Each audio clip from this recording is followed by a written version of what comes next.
নমস্কাৰ। শ্ৰদ্ধাৰ কবি নলিনীবালা দেৱীক স্মৰণ কৰি তেখেতৰ ৰচিত এটি কবিতা আবৃত্তি কৰিব লৈছোঁ। কবিতাৰ শিৰোনাম নাটঘৰ।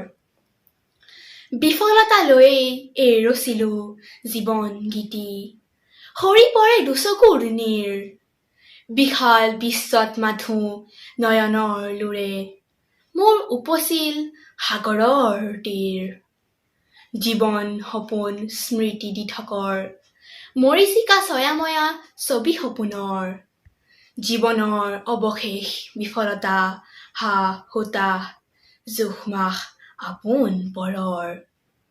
কোন মহাশূন্য ভেদি আহিছিলোঁ, অকলে তাকে বহি ভাবোঁ মনে মনে, বিশাল বিশ্বত আহি পাতিছোঁ কিহৰ খেল, কিনো পালে মানুহ জীৱনে।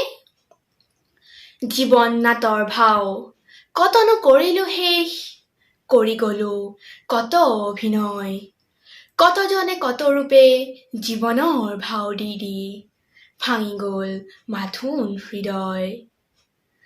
ভাঙিল জীৱন নাট, পৰি গল যৱনিকা, পুৱতিৰ তৰাও লুকাল, শূন্য আজি নাটঘৰ, স্মৃতিৰ শলিতা জালি বহি বহি ৰাতি টোপোৱাল।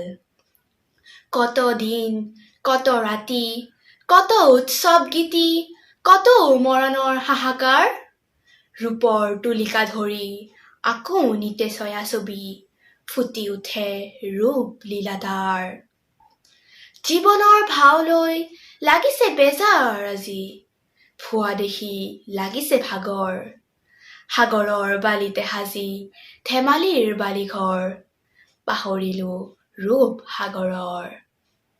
কোন কাৰ জগতৰ, কোন কাৰ মৰমৰ, চকুৰ চিনাকি দুদিনৰ, সসীমৰ ৰূপ তৃষা অসীমত বুৰ যাব, খহি গলে জৰি মৰমৰ। ধন্যবাদ।